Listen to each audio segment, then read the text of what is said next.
And welcome in to the Standard of Fantasy Football Podcast. I'm your host, Jono, and I'm with a guest host today, Chris Kane. Keep an eye out for his future podcast, a Purple Lighter podcast.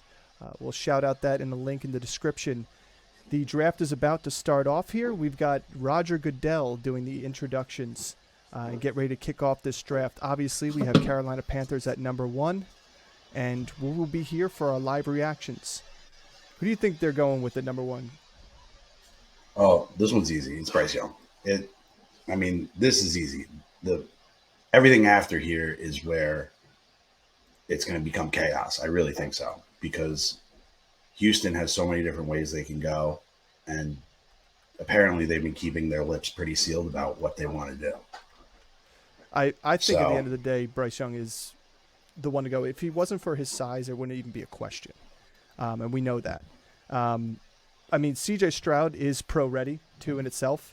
I think, to me, if you're Carolina, you're only trading up because you know who you want to get. I don't think they would have traded up at all if they had any sort of questions. So, if you're going one overall here, going one overall here, you got to get a guy that you can put in there immediately. You know, well, they don't have anybody else really, so. well, that's the other thing is, like, you look at some of the rest of these guys, you know, Will Levis, and their thing is they need a little bit more development. Yeah. And when you're going one overall and you're trying to start your franchise, you're not looking for a quarterback to start in 2 years. You're looking for a guy to put in there day one. And I really think that's Bryce Young. Yeah. I think, honestly, C.J. Stroud is one that could be, like I said, somebody you could put in automatically, somebody who's got poise and he's got talent, he's got tools. But really, at number 1, you get the pick of the litter. Really, it's those two guys. Again, Will Levis and Anthony Richardson, any of these other guys we're talking about, they're all quote-unquote projects, that need a little bit to work on. And if that's not what you're looking for, in the case of Carolina, that's not what they're looking for, you're going to go with the top guy. So. Oh, absolutely. I don't know what he does fantasy-wise right away. The team isn't very good. They just got rid of DJ Moore, So, well, he's one that if you're looking in a keeper league, maybe a later round. Maybe flyer. I think they're still going to. I think he's worth it in to take as a backup quarterback, and a flyer. Or if you go late on quarterback, maybe try it. But in my opinion, in our league where we've got keepers, he's a definite guy that you're going to want to see going. And we've got Carolina on the clock. We're going to head over, get this going. So Carolina on the clock. Let's see how quick it takes them to put their pick in. I hate the gamesmanship about this sometimes, where they know where they're going, but they still ride it out. Yeah. I agree. You've had forever and a day to get this pick in. There shouldn't even be an on the clock for the first pick. Yeah, there shouldn't. I agree.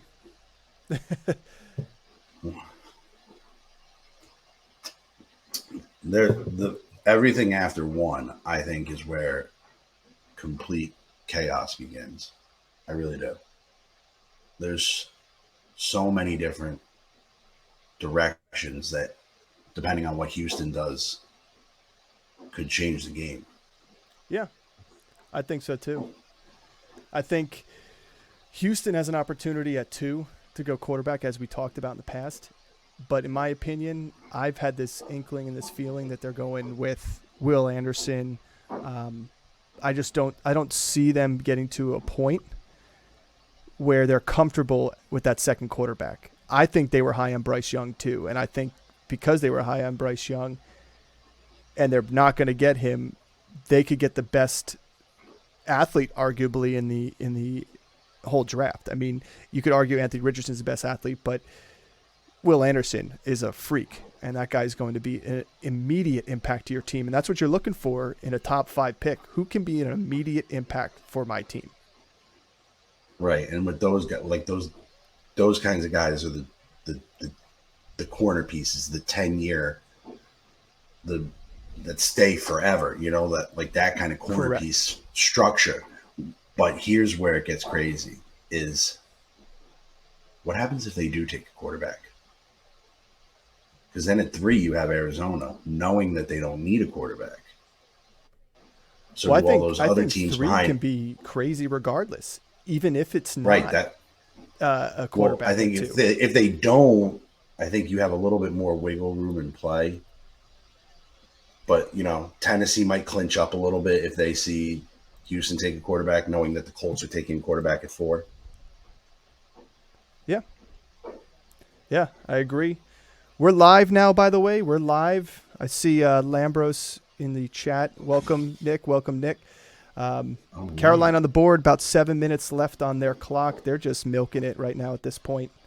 I think as we talked about it before, we kind of have an idea. We're both saying Bryce Young here. Nick, who do you think, if you have an opportunity to chime in before the pick's made, who do you think they go? By the way, cheers. This is officially the start to that 2023 NFL season.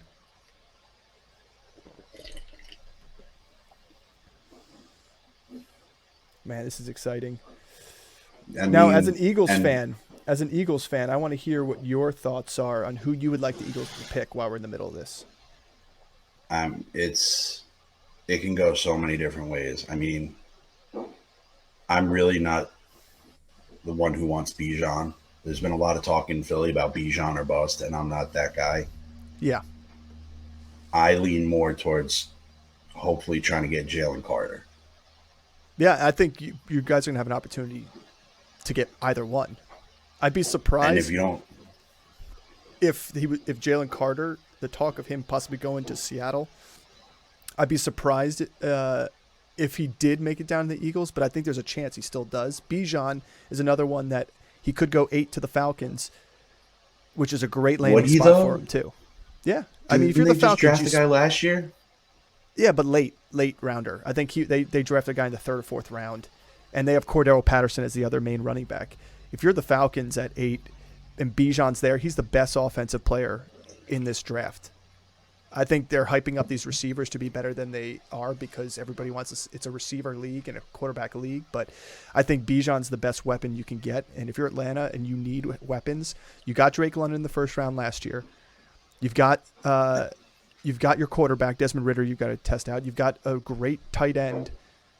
I think Bijan may go 8 and not make it down there. I think you guys are going to go for another interior defensive lineman.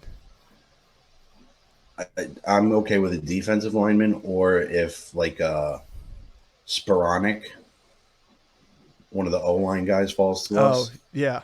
Yep. Yeah. Because that's the problem is like we have a lot of guys are returning. But you get Skoronski. Yeah, Skoronski older. May fall to you. Skoronski. Yeah. Pete Skoronski may fall to you. You have a chance for him.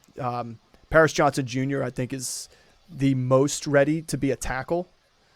I think Skoronski's going to be really good if they move him into a guard position. He's got shorter arms. He's a powerful little guy. I think he'll be a good running guy. So, I mean, if you guys are happy with having Rashad Penny as your running back, I don't think they are, but I think they're going to pull something tricky with that 30th pick and try to get what's his name, Diggs, Jahmyr Gibbs. Gibbs. I think they're going to try to be tricky and get him late. Yeah. Well, let's see. Still got 4 minutes left on the clock. I think they're milking it. I also keep hearing something maybe about Eckler. Oh, pulling a trade and getting Eckler over there and giving up. He's got ties to Sirianni. I don't know which. Maybe it was in college. I'm not 100% sure, but I know he was a coach somewhere where Eckler was a player. So they have ties, and he fits that RPO style running back. Yeah, I would like that move. It would be dangerous. I mean, being a Giants fan, as you can see, and you being an Eagles fan, I wouldn't like that. But Eckler, in a trade like that, in a team that's in a win-now mode, you get Eckler, you give up the 30th pick and maybe something else, obviously, to the Chargers. Now Chargers can get Jahmyr Gibbs right away if he isn't already picked, which is, I think that's going to be very dependent if he doesn't go before that. And now the Chargers get 2 first-round picks this year, which most likely is going to be a wide receiver and then a running back. Now they've got all the offensive weapons you need for Justin Herbert. Not that he doesn't already have it with Eckler, but if Eckler's not happy and he wants to get paid. All right, here we go. Pick is in for the Carolina Panthers. The anticipation's killing me, I know. guys. It's in. I wonder who it could be. Did you hear, they got rid of the what is it, the Wonderlic?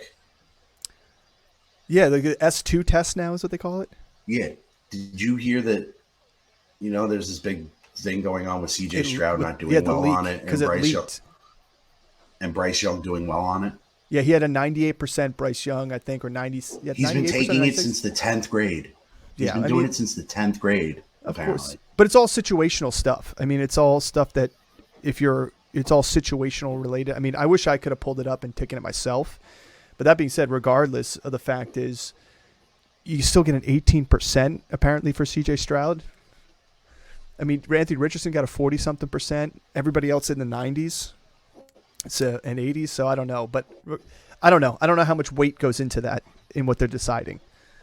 All I know is if you watch CJ Stroud in that game against Georgia at the end of the season, that dude came back and he never gave up and he looked good. He's the reason they were in it. All right, here we go. Boo, Goodell. Boo. All right. Didn't see that one coming. Bryce Young, quarterback, Alabama. I mean, we knew that was coming. I love the pick. Can't be mad about it. I think at the end of the day, if you are the Carolina Panthers, not only are you happy because you put the investment into making that trade up to the number 1, but you got an immediate guy who shows poise in the pocket, has the ability to get out of the pocket. He's going to make plays for your team, and we know he's a winner. He's been in a team. He's a winner. He's played with the big boys in the trenches, so his size is size. Who cares? Because he plays in the SEC. He plays with the big boys on his team against Georgia, against all these other guys. I like it. I like it at Carolina. I would have liked it if it was C.J. Stroud too, but I think this puts him in the right position. And you got to look at the coach that he's got, Frank Reich. This guy has been behind a lot of successful quarterbacks. Yeah, he has. I mean, and it's been tough for him. I mean, obviously we know Frank Reich was in with the Colts and ended up getting fired, and he had to deal with all the quarterback controversy over there. But the guy is a great quarterbacks coach. I mean, he proved it when he was with the Eagles, and which is the reason why they tried to get Carson Wentz there. And Carson didn't even have a bad season. Just they were ready to win, and they didn't win. Plain and simple. He had one of those mental breakdowns. He got hit pretty rough, Yeah. It's tough to come back from that. I mean, you got to factor it's hard to play in Philly, and then you add on top of that, he was on his way to an MVP season, and then watches his backup take over the city. Yes. and then you just go from crappy situation to crappy situation. But Bryce Young instantly makes that team better.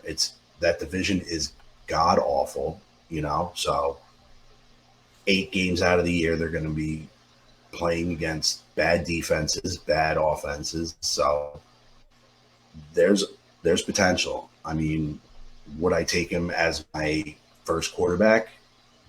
No, but he's one of those guys that you could take later, hopefully, sit back on the bench, and then see what happens, get him and team him up with a steady Eddie, like a Garoppolo or a Carr, that's not gonna wow you, but they'll consistently do something for you. And while that's going on, you sit back and you keep an eye on Bryce Young. Yeah. I like it. I think at the end of the day, Young himself is going to be a competitor in the league. I like him, in terms of quarterbacks with lower size like Breeze and Kyler. He's almost a hybrid of the two of those guys. He's got the pocket presence that can be well as a passer that Breeze did. He has the ability to get out of the pocket and make plays like Kyler does, but he doesn't rely on that, which is what I thought was so great. He struggled this past year at Alabama. That whole team did, and I think it was more defensive related. They couldn't keep teams from scoring on them. But Bryce had a pretty good season. He obviously is a Heisman Trophy winner in the past. So I think altogether, the Texans pick is in. Texans pick is in. Surprising that was quick. Now this is the wild card right here. Oh my goodness, here we go. You ready? You know what they're gonna do? I'm still thinking they're gonna go Levis. Yeah, right. Dude, I'm telling you, they're gonna go Will Anderson. Look, they're showing right here. Bryce Young, highest drafted Alabama quarterback since '67, when they started doing it, and so he is number 1 overall. Tua was the highest before that. They're going to go Will Levis. Let him sit for a year. The Texans? Why is he going to sit? Who's he going to sit behind that he's going to learn from? Well, I mean, if you look at it, I really don't think the Texans are under any pressure to win this year. No. So.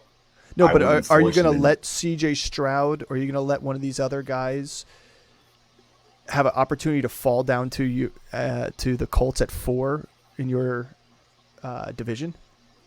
I think the Colts are going to surprise a lot too. Cheers, Lambros. I really do. Yeah, no, I think the Colts are in more of a win now mode than the Houston is, for sure. It's unfortunate that Houston and the Colts are so close in pick to pick, but I think at the end of the day, I think Houston's should take the best player on the board, and that's, to me, is Will Anderson, or if you want to say Tyree Wilson. You have no wide receivers, right? People forget John Mechie. He's in remission from his cancer. He should be coming back and playing. And that guy is an Alabama wide receiver, a legit guy that was a better receiver than, in my opinion, Jameson Williams. And he had the ankle issue, and then Jameson tore his ACL, and both of them weren't in that championship game. But he was the go-to guy. He was the guy that was catching all the passes, not the home run balls, but he was the guy that was the go-to target in Alabama, John Mechie. I think they have a sleeper receiver there. And if he's good to go for the season, talk about a sleeper pick in your draft late in rounds. A lot of people are going to forget about him if he's ready to go. That's a deep dive because I completely forgot about him. Yeah, a lot of people will. So. And you're welcome, because we're going to be pitted against each other in the draft board. But I'm just saying, I like him. I think the guy's a freak talent. He reminds me a lot of Jalen Waddle, John Mechie. And I think you'll see good talent come out of him if he's healthy enough to play this season. And they don't need it. Here we go. Boo, Goodell. C.J. Stroud, wow. C.J. Stroud. Wow. They did it. They did it. They did it. So. I mean, that's me personally.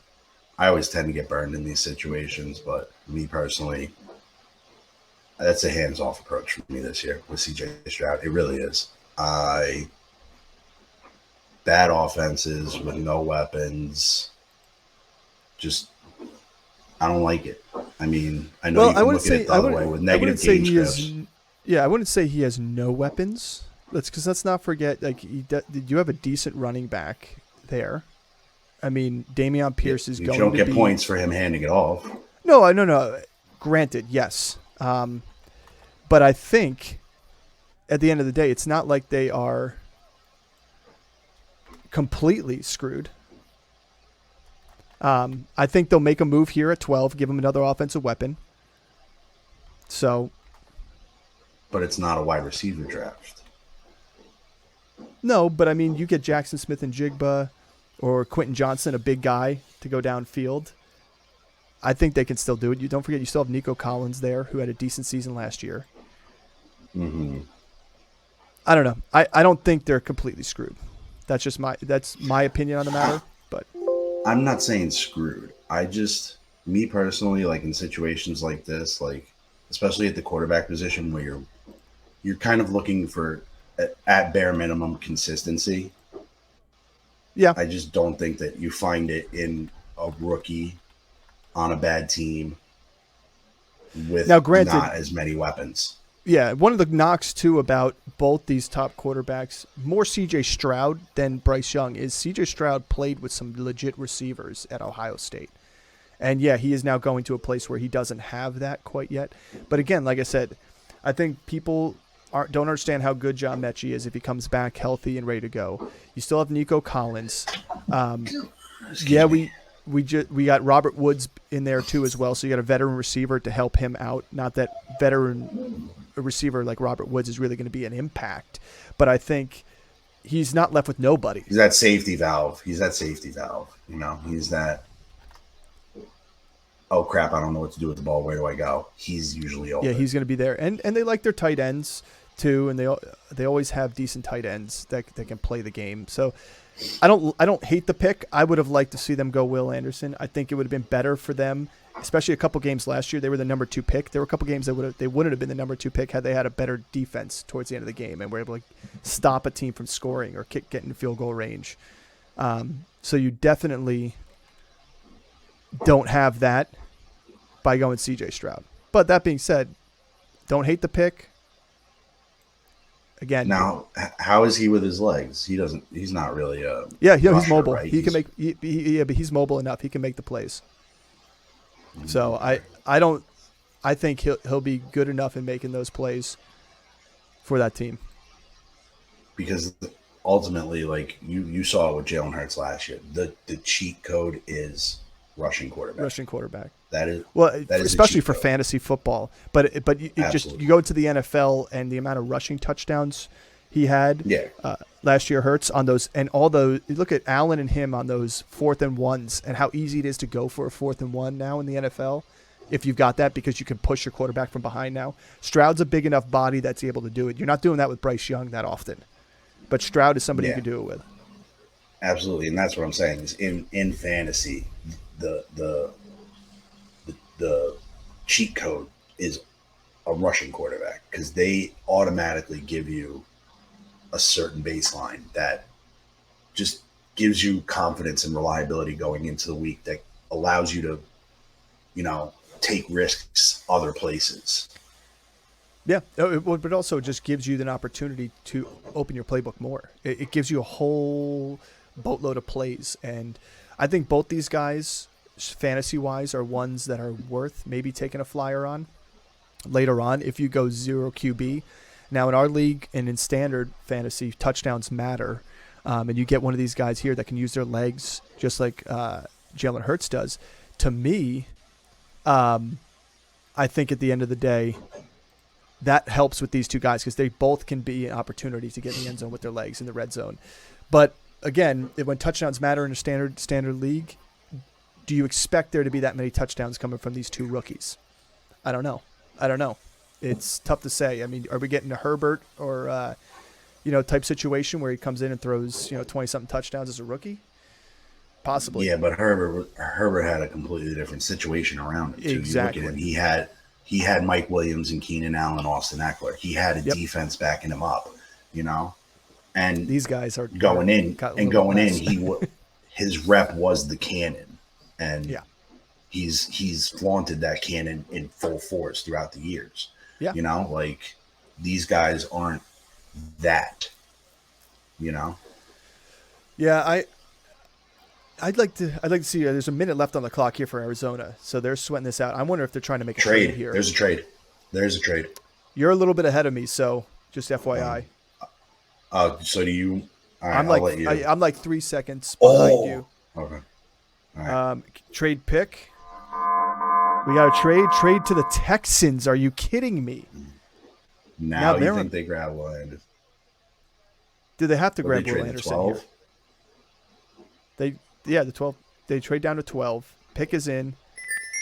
See, this is actually, I laughed. I told this to one of my coworkers today. I said, watch Arizona trades up to the 3 spot to take 2 picks, and they go with a quarterback, and they go with Will Anderson. They get 2 of the best players they could possibly get in the draft to just boost it. That's what I thought made this Houston thing such a wild card was you knew at 3 Arizona probably wasn't going with a quarterback. And since you knew at 4 the Colts were going with a quarterback, when Houston takes that quarterback at 2, all those other teams that need quarterbacks kind of get that pressure. Correct. And that 3 spot seems to be the one to go to, but ironically, it goes to the team that picked the quarterback. So, well, to me, I was laughing because when I said it to my my buddy, I was like, I think they'll go with Will Anderson or Tyree Wilson first, and then they'll trade up to get that quarterback before your division rival gets that position. And I said that would be a power move by Houston, and I can't wait to go walk in tomorrow at work and say, I called that. I called that happening right there. After the pick is in and it's announced, I'll tell you why I really don't think it was a power move, because of what the Colts have. But I have an idea of what I think the Colts are going to do, and I could be wrong, but they're like trying to build the drama. It's so funny. I can't 2 picks in a row. I mean, that's a. Did we see what the compensation was? The 12th and what? I didn't see it yet.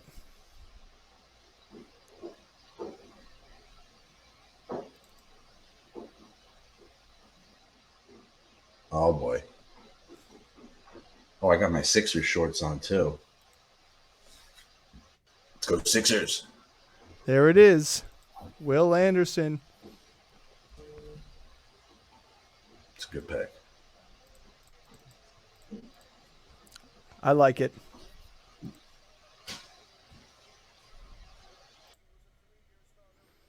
I like it. Fantasy-wise, it doesn't move the needle much. No. One defensive player is nice. He might impact the game in a way, but But to me, it helps them. It's an immediate impact player. Like I said, when you're looking at these top 5 picks, like top 10 picks, arguably, and that's what we're reacting to here today. Top 10 picks should be immediate impact. Lambros puts, who do you guys want for your respective teams? As a Giants fan, I want Jackson Smith-Njigba, or I want Quentin Johnson, or wait till the second round and get Jalen Hyatt. I want one of these vertical receivers, big guys, contested catches, 50-50 balls, and can go down the field. I don't want Addison or Zay Flowers.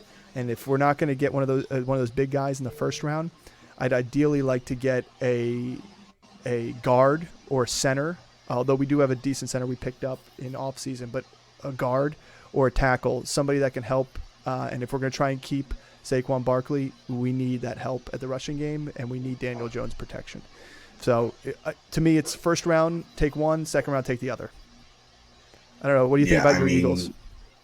I don't want to sound too braggy here, but we're kind of in a good position where we have a lot of guys returning, and it's not like, I don't really see it like a big position where it's like dire. So it's more of like an added bonus. I'm okay with I'd prefer defensive edge rusher over a defensive tackle, but I'm okay with that. Any of the corners, I forget their name. The only one I kind of really don't want is Bijan at 10. I don't think Bijan at 10 is value. I really don't. I mean, you can't argue that you're going to get an upgrade at running back regardless. He's going to be a better running back. I think they trade back. But I'm just going to say, if I'm the Eagles, I'm trading back depending upon who's still on the board. There may be suitors.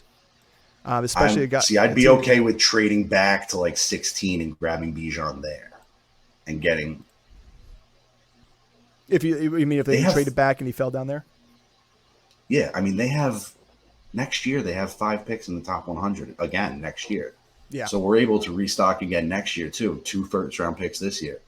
So I would actually like trade up, use that 30, trade up, and go get Jalen Carter. I see what you're saying. Well, if I'm you, I'm not using your 30 to go get Jalen Carter. I think there's a chance Jalen Carter's going to want to go 5th. I mean, if he goes 5th, if he doesn't go 5th, from 10, you got to move up from 10. So you got to. That's what I'm saying. Use your 10 pick.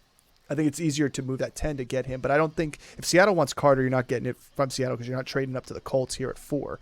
Right. But I do think if he goes past Seattle, I think it's going to be Colts pick is in. Let's see what we got. It's going to be Richardson. I mean, here's my one note here though. If Seattle at 5 does not go Carter will be there at 10. Yeah, I think Carter will be there. I think it's Richardson. You think Richardson here at the Colts? Absolutely. I'll listen. I'll pick Levis here. Who's the head coach? Levis. Who's the head coach of the Colts now? That's a good point. You know, it's the Eagles offensive coordinator, yeah. And what did he do well? Jalen Hurts. Yeah, no, it makes sense. It is a match for the two of them. You got a Jalen Hurts 2.0 right here.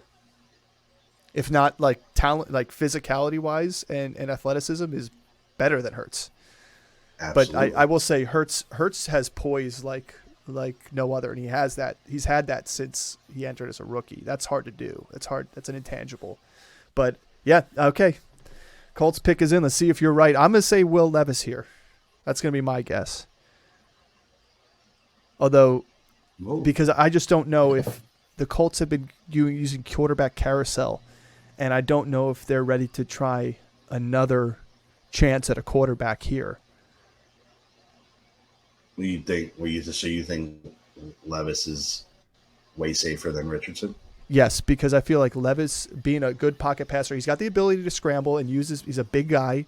He can take the hits. He's got a great arm for receivers there. I just think he's the guy that will, in my opinion, translate earlier to the NFL there.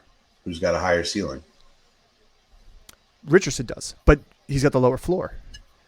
Yeah, I mean, Levis has a high floor. His ceiling's not going to be as high as Richardson, but it's decently high. And when you look at it, too, you look at Lamar Jackson versus Richardson, two similar type of quarterbacks. Jackson had more of a tenure in college and was performing while he's had a short career in college, Richardson, and he struggled at times in the SEC. Here we go.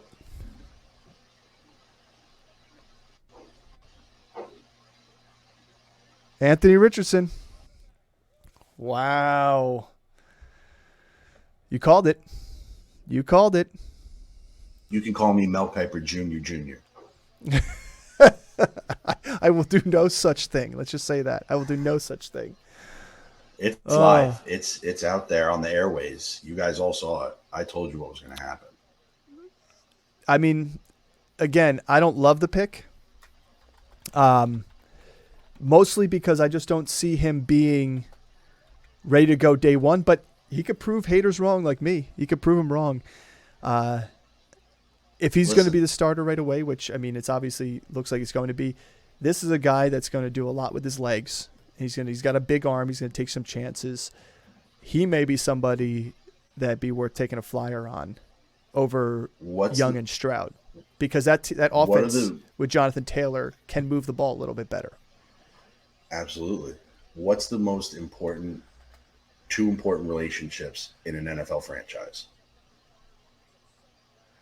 Head coach and quarterback, or offensive coordinator and quarterback, you could argue. GM to head coach and head coach to quarterback. Yeah. Like I said, dude, this dude has everything in line to be Jalen Hurts 2.0.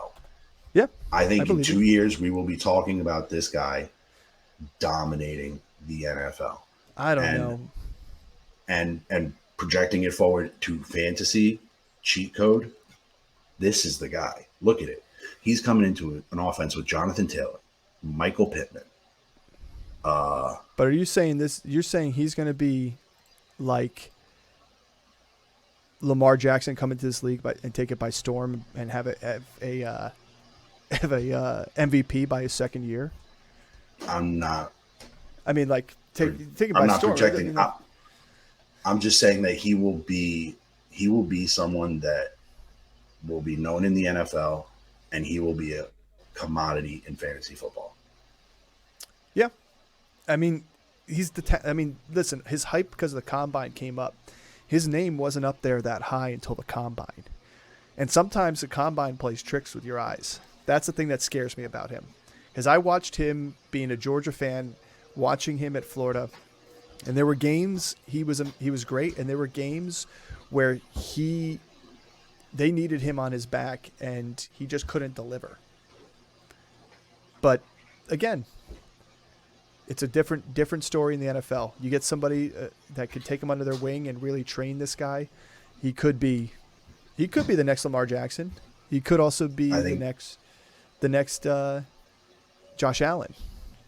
I think it's the best coaching situation for him. I think the coach had everything to do with this pick. I really do. I think that coach was what made this pick. I really do. That the Eagles offensive coordinator, what's his name? Whatever. He had an amazing relationship with Jalen Hurts and was able to do great things with him. And I think that this guy athletically is more talented than Jalen Hurts. And I think that coach said, I'll make this guy. Listen, I am a fan. And then you had Jonathan Taylor, Michael Pittman, Paris Campbell. What's I'm saying? He's got the pieces around him that if you're going to take a shot on a quarterback, if he doesn't perform, they still performed last year at times with those guys. But here's the thing is like, I'm a fan of football and I'm a fan of exciting football. And this guy is somebody who's going to bring excitement to the game. There's no doubt about that. If I'm a Colts fan, listen, I'm a Giants fan and we just gave Daniel Jones a contract. Luckily, after 2 years, we can get an out on that contract, which is nice. But I was weary about the Daniel Jones pick years ago, and it didn't really come to fruition until this past year with the right coaching situation like you're talking about. And if there's a marriage between these two, I think he could have success in the NFL. And I think if they put the playbook right and they put the ball in his hands to be successful, I think if they don't ask him to do too much as a rookie, I think he could have a good rookie year and snowball that into a good career. I think if they lean on Jonathan Taylor and they lean on these veteran receivers that they've got, there's a chance. I mean, they've got a good enough defense to keep him in games. And you let him run the ball. Because you saw with Jalen Hurts, that was the problem. Is those D linebackers with that RPO, they freeze for that 1 second. And that opens up opportunity. That's a great situation because then that creates the ability for easy completions, building quarterbacks' confidence. You saw with Mac Jones the first year before Bill Belichick did horrible things. But what they did with Mac Jones in his first year, he had such a high completion percentage because it was easy throws. Yep. Build the confidence. And then when you add that running baseline to that and that threat of him, I think you can create a playbook around him to give him confidence to start. And then that only goes from there. Well, I also think, and in my opinion, they don't have to put a short leash on him with his throws. When you got a receiver like Michael Pittman, who's a 50-50 ball guy, last year and the year before, all his quarterbacks did was just throw the ball up to him. And what did he do? He snagged it out of the field. He's got good yards after the catch. I think at least having something like that, a relief valve of that sort, and having running back like Jonathan Taylor to dump down to and being okay to dump down and not have to tuck and run. Yeah. And Gigantor. Mo Alley. But I think at the end of the day, that's going to help them. It's a better situation than obviously he would have been in Carolina or Houston. Now, pick is in for Seattle. My last note is a lot I saw on him going to Seattle at the 5 pick because of him being able to sit behind Geno. And I thought that was a smart play. That's why they take Will Levis. Yeah, another guy to sit behind him. I think if they don't take Will Levis here, they're either going with Tyree Wilson or they're going to get themselves a cornerback here, a big-time cornerback. Take one of the big names off the board, like Devon Witherspoon or Christian Gonzalez. I think they would have went that way, but I think this little run of quarterbacks. You see it with fantasy too. It happens in fantasy football drafts as well. Once you get those runs, every other team starts to think, oh, do I have to get in on this run or do I stop it and create something else? Yeah. I think being Pete Carroll, that, grandpa that everyone loves, I could see him taking the Will Levis guy and say, come here, buddy, let me put you underneath my arm. I'll show you the ropes. Sit behind this guy, Gino, who will show you how to just not make mistakes, Yeah. And because he's not in a position where he's got to be fearful, right? No. Pete Carroll knows he's good. So, well, the big the thing about Will Levis too is he's just got a knock on the interceptions he throws, and that's because he's got a big arm. He's willing to take it. He reminds me of Derek Carr with that. Guy's willing to throw the ball deep downfield and take a chance with it, and that's gonna result in interceptions. You just know that, but he's gonna go to a team. Guns Mahone. Yeah, but if he goes to a team here behind here and they keep someone like DK Metcalf and they keep getting good receivers because Lockett's getting older, but they keep good receivers out there. They've got a good Kenneth Walker out the backfield. Levis could be somebody that you could feasibly see in 2 years be a top 12 quarterback in the league just because of the weapons they have, a decent defense. So let's see what we got here. Pick number 5. Okay. He's got Odell big coming cannons. up. Who? Levis? Yeah, Yeah. Devon Witherspoon. What'd I tell you? I told you if they don't go him, they're going to go cornerback here, and they do. Devon Witherspoon, arguably between him and Gonzalez being a toss-up on who was the number 1 corner off the board, but he's all around good talent. All this does for Seattle is keep them in games. I mean, fantasy impact obviously as a defensive player, unless you do IDP, there's not going to be much fantasy impact. But if you think about it in the terms of you've got an offense that wants to stay on the field, you can now hope that Kenneth Walker and that offense gets more opportunities when you get a cornerback that can help the change of, turn the tides of a game, shut down some big receivers, get some 3 and outs. It's obviously more than just him that's going to have to do that, but this improves their defense in a winnable division up for them. Grabs. Yeah, it's that a winnable division is division up for grabs. Yeah, so, I mean that's it. It's up for grabs. I mean, we'll see if anything. I don't think anything happens with DeAndre Hopkins now that the draft has started and they've made their pick. It's still possible, but there's questions about Kyler. That defense is horrible. They can't keep. Well, I don't think he was a first-round pick worthy like a AJ Brown because AJ Brown's so young, like the Eagles did. I think there's still a chance with a second-round pick here and some other compensation to do a DeAndre Hopkins move. Because the Cardinals could get another. That's what I'm saying. Cardinals could get back up towards the end of the draft. Just hypothetically, someone like the Giants could make a move and they get Hopkins and give up the 25th pick. Yeah. They don't swap picks, but they get maybe they get the Cardinals' second round pick for it. Where do the Lions go? Oof. To me, here. Lions go Tyree Wilson. He's the next best player on the board. You could argue that him and Will Anderson were interchangeable in terms of the defensive talent. So, I mean, that's my opinion. I think they go Tyree Wilson here, or they lock up a offensive lineman. Going back to the Eagles, if Jalen Carter isn't on the board, I wouldn't be mad with a Van Ness. Yeah. Because I heard that he has potential to be the highest ceiling guy. Yeah. I mean, you look at Lions' needs, they don't. I mean, what, you need someone to pair with Hutchinson, right? You're gonna ride Goff. You have Montgomery, you have Swift. Yeah. I mean, I don't know. I still think that Tyree Wilson, that guy is very good athlete, very good defensive player. to have him fall out of the top 6 down to 7, then 8, then 9. I mean, like, if he doesn't go now, he's going after the top 10, unless you guys at 10 are going to try and take him. I don't see him dropping that much farther. I mean, do they go O-line here?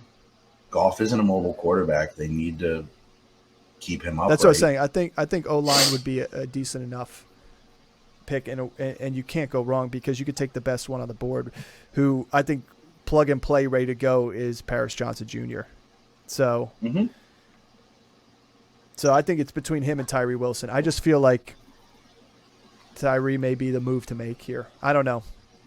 I could be wrong, but I mean, you pair Tyree Wilson with Hutchinson, and then you get yourself a really good defensive line, pass rushing defensive line. And their head coach is that guy. He's the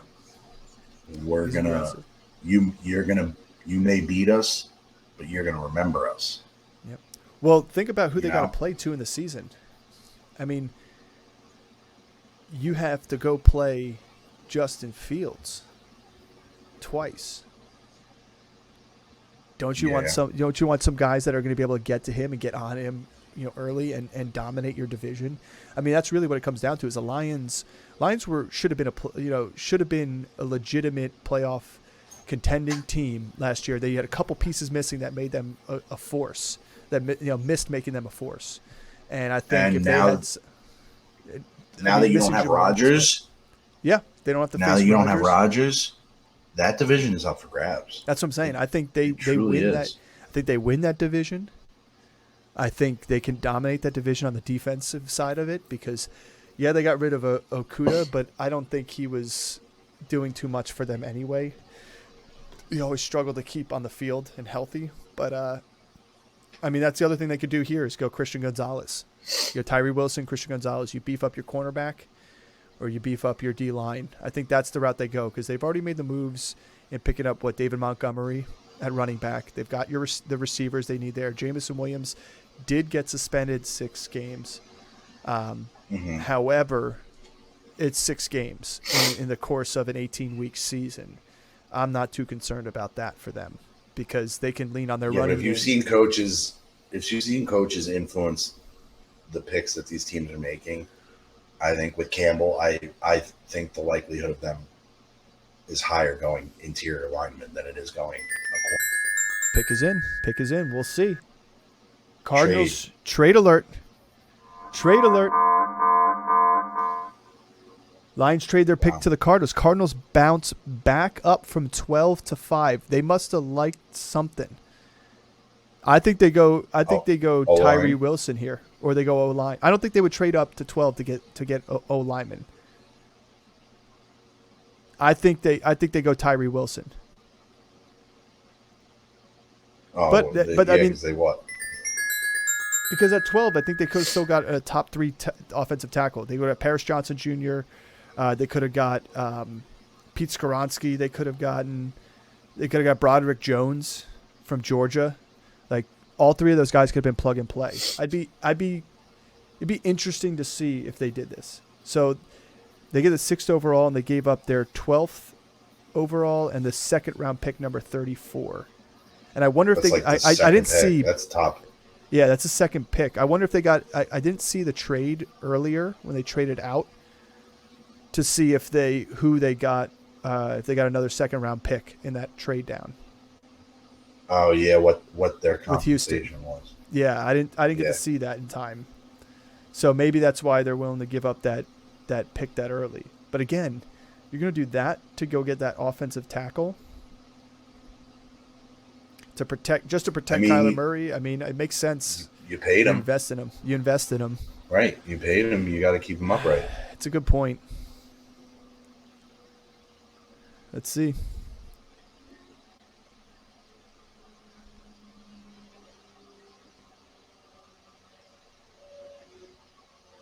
Cardinals select Paris Johnson Jr. Yep. Offensive line. That's why you do it, because you want to get the guy that's plug and play, and you could go in right away. Yeah. I mean, I like him. Whatever $100 million quarterback upright. Yeah. To me, I'll take it all day. I was surprised they made the move up again. I did not see what the compensation for the Houston trade was earlier. But that being said, you trade up, you protect your quarterback, you protect your investment. I mean, if anything, too, that also helps out the likes of James Conner. I mean, now James Conner's got he's got himself a better running position. He's not getting hit in the backfield like crazy. But you protect your quarterback's blind side. Maybe that's gives him a chance to stay in the pocket. But apparently the report is that Murray has been asking for a lineman for a while. Well, good. I mean, he should. He's getting beat up. He's like one of the most sacked quarterbacks out there. Mm-hmm. Well, he's coming off his ACL injury though, so who knows when his first game is going to be. I mean, if you look at it, I mean, Vegas and Atlanta, I would think the only real team they probably would have had to jump would be Chicago, maybe taking an offensive lineman. Well, Chicago's going to take an offensive lineman. That's why they would have done it, because for the same reason why the Cardinals just took it, Chicago would have done it, because they want to protect their investment. That's what I'm saying. You only had to jump Chicago, but maybe you weren't getting Vegas and you weren't getting Atlanta's pick, maybe. But jumping Chicago and getting rid of all those picks just to get Paris Johnson, when to me there are other viable offensive linemen in this draft that could have played. Like Broderick Jones is another one that from Georgia that could have played left tackle and been a good protector. And we've seen Georgia products too. I mean, look at Andrew Thomas for the Giants was one of the best at his position this past season. I mean, you can get a good, and it's an SEC lineman. You can get a good lineman out there. I guess they liked him the best on the board, and it was worth giving up that early second round pick. They probably got something back they had to have gotten something back from Houston. I mean, to move up one pick from Houston, you're probably not getting a lot back, but they had to have gotten another second rounder from Houston. So they had to, because Houston went from 12 to 3. So they had to 12 to 3. That's right. Yeah, 12 to 3. So they had to do something. I mean, you got Raiders on the board now. Where do they go? I think Raiders to me have been a cornerback needy team. Their defense has been the problem. You've got your running back under franchise tag. You've got your big time receiver. You brought in 2 tight ends to replace the one that left. You got decent receivers. You got Jacoby Myers coming in.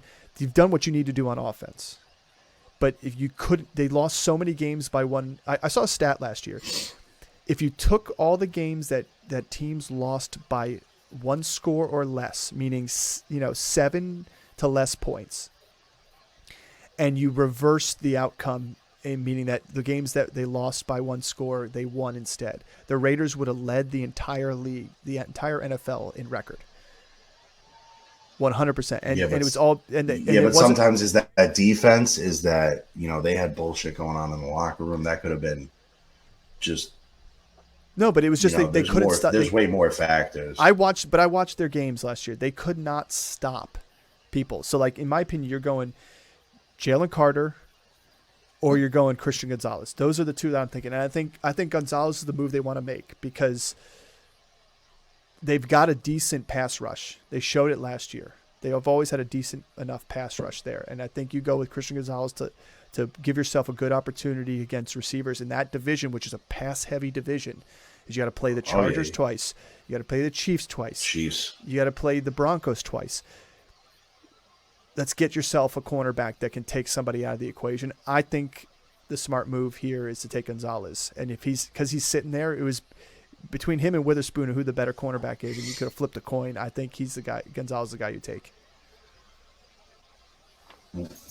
How is their O-line? Because this is another situation where you have a quarterback that isn't their O-line mobile. Can't be that bad because what's his name just ran for 1,500 yards and led the league in rushing. So I'm not too concerned about their O-line. That's true. I'm more concerned about the reason they lost games last year was because their defense couldn't hold. And corner's probably the pick here. Yeah, and I mean if you look at Christian Gonzalez, I think he's 6'2", 200 pounds. He's a long, so he can durable, cover the big guys. And he missed. I think he didn't miss a single game, or missed maybe one game in his entire career in college. He's a durable, big, long receiver or cornerback, 6'2", 200. He can play with them. I think if they don't go there, pick is in, by the way. If they don't go there, then my opinion is they're going to go with Jalen Carter, because that's, to me, the best guy on the board. Oh, yeah. He's falling. He's falling. But if you look who he's falling to, he fell to 3 quarterbacks and an offensive lineman. The only person he could have competed with was Will Anderson. I don't care why he falls. He's falling. Yeah, but I'm just saying, like, he's not truly fallen based on a needs basis where he is. But and we kind of knew he was going to do that. I mean, even all the mock drafters and all the buzz coming around that was going to happen. I got to stand up here. Go ahead. I'm getting ready to pour my second one here. I got a stout, so yeah. I got a slow sipper. Yeah. This is going to be interesting, though, because after this, you got Atlanta. That's an interesting pick. I'm telling you, Atlanta needs to go Bijan Robinson. I think they like that kid. What was his name? I mean, if they don't go Bijan, they're going with an offensive lineman. What was his name? Tyler Algier. Well, yeah, he was a decent running back for them, but he's not Bijan Robinson. I mean, it's the same thing for if you look at the New York Giants when they had an opportunity to get Saquon Barkley. You know, when you get they're using that generational talent with Bijan again over here, and I'm like, listen, he's good. He's good, and I think he's really good, but I don't know how much you would call a generational talent. He's a solid all-around running back. It's the shelf life on running backs. Yeah. That don't make this high of a pick a valuable investment. No, like, I agree. Realistically, you're a Giant fan, right? Saquon is the perfect example, dude. Like, what he was hyped to be versus what you've got out of him so far versus now you having to pay him. Well, listen, sometimes that doesn't add up. Like, Zeke is another example. Well, Zeke to me, yeah. Hold on, here's picks in. Let's see what we got. 7th pick, Raiders.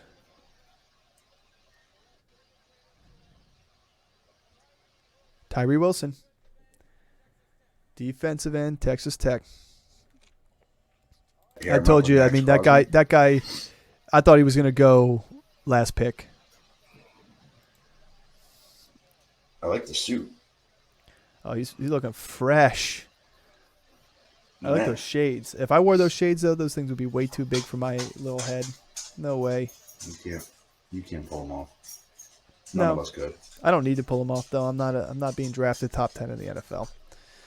I'm going to hang out at a beach drinking beer. That's the only time I'd wear them. Yeah. So Tyree Wilson.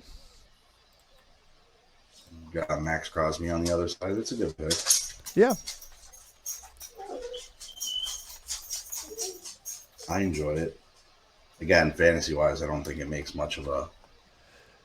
No, but it does help that, again, those long drives that defense gave up last year are now, you get more sack opportunities. You get more sack opportunities. You get more possibilities for turnovers. It's a different ball game when you get somebody like this player that's a good athlete that can change the tide of a drive like that. That's the only thing that you got going for you when you do that. Yeah. So I mean, the thing here that scares me about Atlanta is this Arthur Smith head coach thing, because he is one of those guys where if he could, he would run the ball 30 times a game. And that's why I think Bijan Robinson is the guy that's going to go to them. I think if you did all this work in the offseason for Atlanta to go give yourself all these defensive weapons, the thing you're going for is you're trying to make a splash in the draft on offense. So, Or do you just solidify your offensive line and not make a splash and just build something solid? it's true. But again, like if you let's talk about who Atlanta has a quarterback. Let's finish up with this Raiders pick. Again, not a major fantasy impact. I think the Raiders have everything they need on offense. Defense was the move to make there, and a good one. So I think, again, the only thing I said is like there may be more offensive opportunities here for that. And again, Jimmy G being at the helm there, it's going to be probably slower drives, not so many home runs. But here we go. We got Falcons pick in. And in my opinion, Falcons either going Jalen Carter on defense, but all the money that you just spent out on your defense, I think the move they're going to make is an offensive move. I think you don't do all that defensive work there to not give Desmond Ridder the guy that you're going to sit there and want to hope is your future quarterback that you drafted last year, and not giving him anything, no weapon. Yeah, but some of those signings were kind of risky. Like the Okuda signing it's not a sure thing. But still, it's an investment. You're making that investment there. So I mean, you go Jalen Carter here, who in my opinion best guy on the board. Again, you're not giving your offense an opportunity to succeed, and you're not really giving yourself a chance to really see is Desmond Ridder your guy. Because right now, fantasy perspective and NFL perspective is a question mark for Ridder for me. You've got a top 5 tight end. You've got a legit wide receiver in London who showed last year. Chris asked, aren't you a Falcons fan? And Husker, yeah, we can talk more defense possibly if we want. There are plenty of opportunities. Hey, Chris, again, why am I on your podcast? But at the end of the day, when you take a look at the offensive weapons that they have there, it's not enough to give yourself a good view. If you don't have a legit running back one, and you piece together running back with Cordero Patterson, who's aging, and Tyler Algier, and then you've got one receiver to throw to, because don't forget Zacchaeus left. He's gone too. You don't have Russell Gage. Oh, where'd he go? Where did he go? He's an Eagle. Where did he go? He went to the Eagles. Yeah. He did. So again, you got to fill a void somewhere, and either you fill it with the best offensive weapon, in my opinion, who is Bijan, or again, like you want to go defense and keep solidifying a better defensive line, then you go Jalen Carter, who's. We talk about Jalen Carter here, and we could talk about him more when he gets picked, but when he was on that Georgia line, not last year, but the year before, when we had all those first-round picks go, including Trayvon Walker, he was the best player on that defense. So we know that's why he's going to be the next guy on the board. I can't believe he slipped as far as he did, but I don't know. Yeah, and you know who has a lot of those Georgia players? The Eagles, I know. That's why I think Jalen Carter will be an Eagle. They got Nakobe Dean, Jordan Davis. I think Jalen Carter will be an Eagle if he doesn't get picked here. Oh, absolutely. I think so. Because Chicago's taking the offensive line. Yeah, Chicago, if they don't take an offensive line, they are doomed. They're idiots. It's a stupid pick because there's nobody on there. Like, you can argue, oh, if Jalen Carter's still there, that guy, I can't believe he slipped that far. I don't care what you're saying. If you can't protect Justin Fields and keep him healthy, like, how are you going to win ball games? So you just saw Arizona do it. Oh yeah, I mean Arizona gave away, I think, too much to get Paris Johnson. I think they still could have got somebody at 12. That's just my opinion. Especially when you don't have Kyler for the beginning of the season, possibly. So, I don't know. Here we go. Falcons pick is in. This venue is great, by the way. I love what they got going on. Chris is thinking Bijan to the Falcons as well. Chris, there is a delay on my end, so if you know something, don't give up the info. But again, please, by all means, anybody in the chat, feel free to throw in your take and your thoughts on each pick that's coming in. But here we go. Falcons pick is in.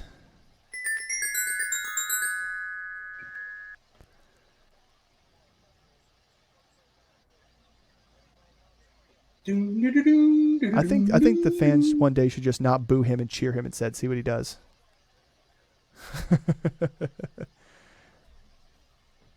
Chris, I think that's the pick I said too.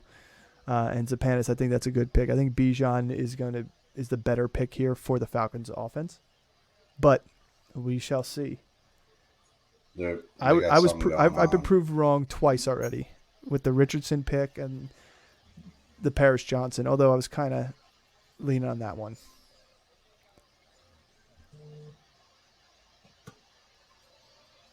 Uh-oh. Here we go. There's also breaking news, but You could update that after the pick. Yeah. Yep. Bijan Robinson, Texas. Like I said, if you're gonna go, give yourself a weapon, you've got to take at 8 pick the best offensive weapon out there, and that's Bijan. This guy to me, in fantasy drafts, especially standard, he shouldn't last past the 4th round. He's going to be, in my opinion, latter end of the 2nd round, middle 2nd round here. You think so?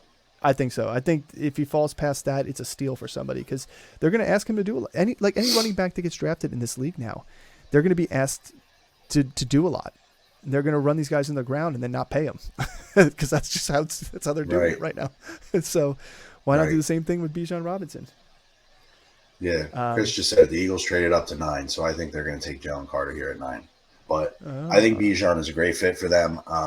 The New Orleans defense scares me a little bit facing them twice. Yep. Eagles trade up to 9 with the Bears, which was an interesting thing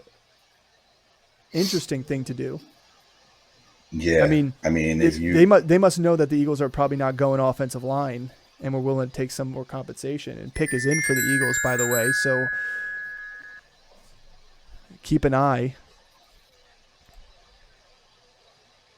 So they got the number 10 and a 4th round pick for moving up 1 spot. Okay. So you got to think they're going Jalen Carter here then. Or they. Oh, yeah. But, why would you jump a team that's probably going with offensive linemen? Yeah, well, I mean, that could be either way because why would the Bears trade with the Eagles knowing that they want an offensive lineman? I think the Eagles had their mindset. This is the I think weird the Eagles had their mindset on Bijan, and once Bijan went off the board, they're aggressively attacking Jalen Carter. Yeah. I think they're going Jalen Carter here. I mean, what did you lose by moving up 1 spot? A 4th rounder? A 4th rounder. That's it. Maybe the concern was they didn't want somebody trading with Chicago from below them to get Jalen Carter. That's the only reason why you do that. Am I right? Yeah. But who's after them? Sorry. I got the sneezies today. I don't think I took my allergy medicine today. They're happy about something. Of course, because it's Jalen Carter. They get Jalen Carter, who's probably who they wanted the whole time. Oh, absolutely. Their defensive edges, their edge rushers are aging. Yeah. Pick is in for the Eagles. Love to see it. Defensive line is aging, so they need to start replenishing those. Well, who did you lose? Hargrave? Yeah. Yeah, so you just re-up your interior line with Jalen Carter. Regardless of the aging with Fletcher Cox. We still have Reddick. We still have Swift. Well, Reddick on the outside, Swift on the outside. And Sweat on the outside. Sweat on the outside. You lose Hargrave. So. Yeah. Thank you, Chris. You got to see something out of Jordan Davis. Well, here's my thing. Chris, very active guest here. I think you go Jalen Carter here, and then I think you're going to see right afterwards Chicago's either going to go Broderick Jones or Pete Skoronski. Oh, yeah. But I think probably Broderick Jones because he's the more natural tackle than Skoronski. I think Skoronski's going to make a good NFL guard. Of course, I'm biased because I'm a Georgia fan. So. And you also need a lineman that's athletic. Kind of what, again, like what the Eagles did. Like their offensive line is very athletic. They're not like the stand and block, like Kelsey can pull. They can all move. And when you have a quarterback like Justin Fields, you need to be able to move those guys. You need to be able to pull and trap and everything like that. I think that's going to help on the RPO. I don't know. We'll see. I think we've got Carter coming here. I'd be surprised if the Eagles traded up to get anybody else but Carter. Unless they pulled something tricky on somebody for some reason. And they screw over the Bears here. And then I think Bears go best offensive lineman on the board. I don't see any reason not to. You got. Let's not forget they have a history with the double doink. Yeah. Lambros. They got the 10th and the 4th round pick. And that's next year's 4th round pick. They didn't even lose this year's 4th round pick. Let's talk about that. Oh wow! It's next year's 4th round pick that they received. So it's pretty much just a swap of picks, which you expect that in one position. But I think it's because the Bears knew that they trade down one pick, they're still going to get who they want to get. Yeah, the Eagles gave them the. Yeah, we're not going to take that guy. Trust me. Wink. Watch him wink. do it. That would be the ultimate Philly thing is watch him then take him. It would be a Philly thing. You see the dollar dog night fights they've been getting into? Dude, there's 2 more dollar dog nights that are scheduled too as well. That's the best part about it. Mayhem. Oh, Mel Kiper, just shut your trap, dude. They're not trading up to get Skoronski. His job is like a weatherman, man. You can be so wrong consistently and still be able to keep your job. Like, there it is. First Georgia boy off the board. Love to see it. He's going to a great team. He's going to a great team. I know he's going to a great team. He's gonna like the way he looks in green. In eagle green, midnight green. I feel bad for the guy. I mean, listen, you're driving 85 and a 35 and don't get arrested, but I mean, still, at the end of the day, the stuff he's got to go through and the legal things, he had to deal with that, with the whole combine timing. Well, I also think that kind of influenced the Eagles being able to take him is because of the fact that they have a couple of guys from that team that he's comfortable with that'll keep an eye on him. They have Jordan Davis, they have Nakobe Dean, they have these guys that he played with and will make the transition more an easier transition and more comfortable for him and guys that will be able to watch over him. So I think that helps out a lot. So the Bears pick is in.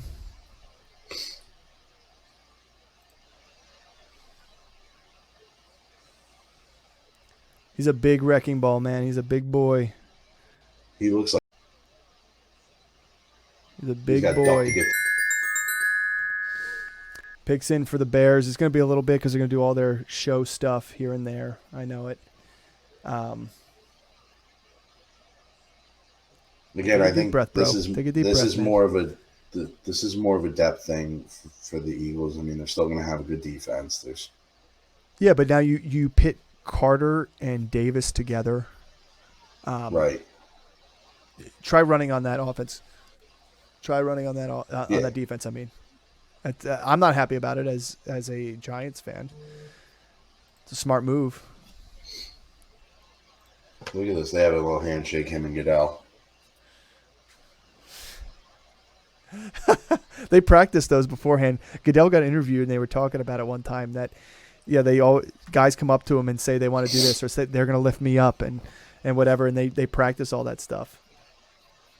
He's like the grandpa that like tries too hard to be cool and like kind of makes it awkward. Like Yeah. Takes it from like borderline being like funny to like that awkward stage. Like that's what it is with him. Yeah.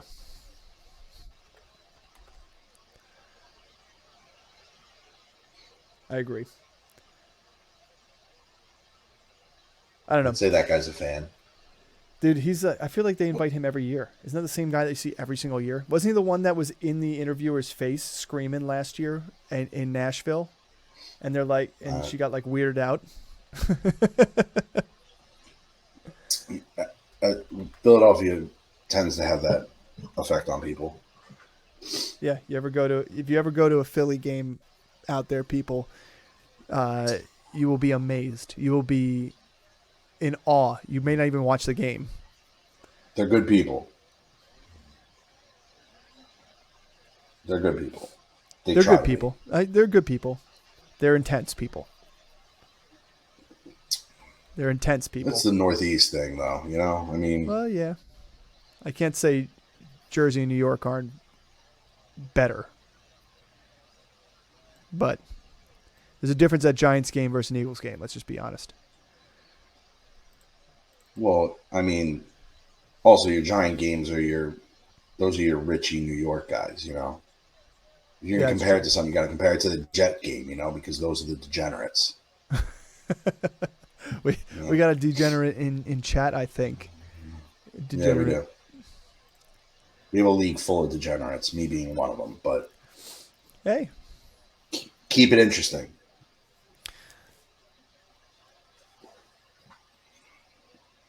God, I just love watching. I mean, that's the way I've always looked at it. You know, being from New York and around that area and stuff like that, man. The Giants fans are the stockbrokers and the Wall Street guys, and the Jets fans are the. Well, yeah, because your Yankees fans tend to be Giants fans that tend to be Rangers fans, and you see the same guys at all the games. Yeah, whereas you get your Jets fans and your Mets fans and your Islanders fans tend to be those ones. But that's also location because Brooklyn and Queens are the Mets fans. Yep. And then the Bronx and Long Island, obviously. Yeah, you got to be happy with that one.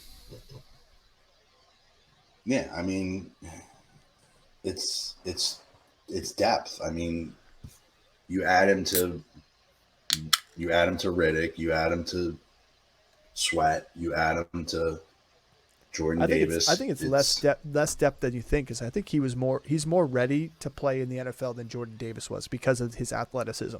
Jordan Davis was a pure big body run stopper, and he was in and out. This guy is fast, quick, and strong. Like, he had to be double teamed the entire season. That just tells you anything. Yeah, your Eagles watch party looks to be pretty happy with it too. Pretty happy with it. Yeah, I mean, I listen. That's what I listen to most of the day, and that was the number one scenario. Yeah. You're not going to get anything really much better than that, you know? Yeah, I mean, he's the best inside player out there, period, in this draft. So here's Chicago.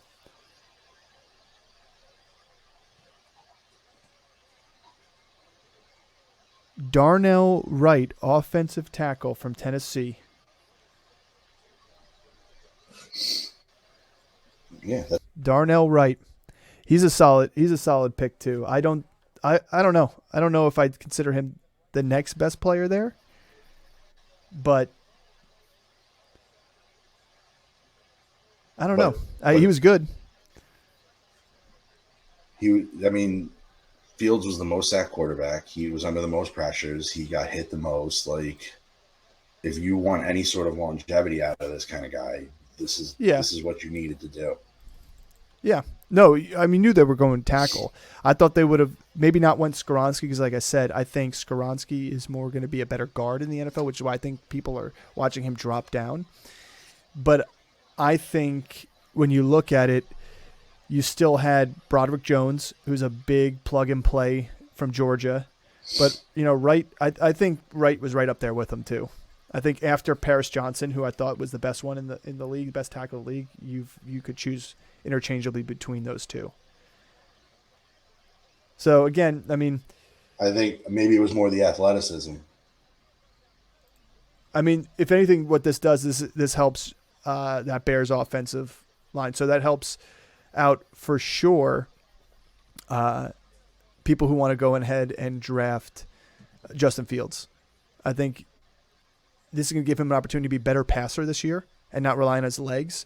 So those scores are going to go up outside of just the rushing yardage that he was getting in enormous amounts of chunks last year. He'll still get his rushing yardage by all means, but I think he's going to have a better air game because he's going to be able to sit in the pocket a little bit more like he did at OSU. He's going to be able to throw to DJ Moore, a better opportunity passer there. So I like the pick. And if you're a Justin Fields truther, I think you're probably going to want to go and be confident taking Justin Fields up as a higher pick this year just because he's not going to be running for his life. He's going to be playing. So where do you see him falling then in that little grouping? Who, Fields? Of quarterbacks strictly, not overall, just quarterbacks. Oof. I mean, I think he's a top 10 guy. I think he's still going to be behind Lamar Jackson. He's still going to be behind Mahomes. I think he should be behind Herbert. I think he should be behind Josh Allen. You think he should be behind Herbert? I think he should be behind Burrow as well. I think Herbert's going to take a leap forward. I think the changing of offensive coordinator is going to – you wait till you see. He got the shaft because that team did not know how to call plays last year. So I don't know. I just think that rushing automatically catapults him. Like, I could realistically make an argument for probably taking him as one of the top 4 quarterbacks. Well, yeah. I mean, here's the thing: is like the rushing quarterbacks and the points they could put up. I agree, but touchdowns are king still, and yardage is king. And when you get, somebody who finishes like Justin Herbert, who could finish the game with 400 yards and 4 touchdowns pretty feasibly versus Fields, who maybe could run for 150 and 2 touchdowns, but throws an interception and only throws the ball for 200 yards. So what's 400 yards passing? That's 4, 8, 16 12, 16. 16 so points. If Fields gets 150 yards. So yeah. If Fields gets 150 yards rushing, he does it with his legs right the same there. Thing. Yeah, I'm not saying. I'm saying you're not going to see 150 yards rushing every game from Fields. I feel like that's hard to expect from him. I think teams are also going to plan for that. But let's close out this top 10 with a recap here for everybody. This is going to be the conclusion of the top 10 reactions. If you're in there in live chat, feel free to stay for the rest of the draft with Chris and I. Those who are watching this on YouTube, don't forget to like and subscribe and share this. Again, recap for everybody out there. Number 1, Bryce Young, selected quarterback from Alabama. Number 2, Houston goes C.J. Stroud, quarterback, Ohio State. Number 3, Will Anderson Jr., a trade up for Houston to take the edge rusher to get 2 of, in their probably minds, the best 2 players on offense and defense for them there. At 4, Colts go Anthony Richardson, new quarterback in Indianapolis. At 5, Seattle made the smart pick and picking a cornerback with Devon Witherspoon, best cornerback out this year. At 6, you have the Lions taking Paris Johnson Jr., O-tackle. Smart pick for them. Give them some more protection for Jared Goff and that offensive line. At 7, Tyree Wilson to the Raiders. Again, smart pick for them. 6 was not the Lions. 6 was the Arizona Cardinals. And then you had at the 8 pick, you had the Falcons go Bijan Robinson, best player on the board offensively. And then you had the Eagles and Bears swipe picks, and Eagles go Jalen Carter, and the Bears go offensive tackle Darnell Wright. Again, like and subscribe and tune in for our next episode. We're going to start our season off with a brand new mock draft. Thanks for tuning in, guys.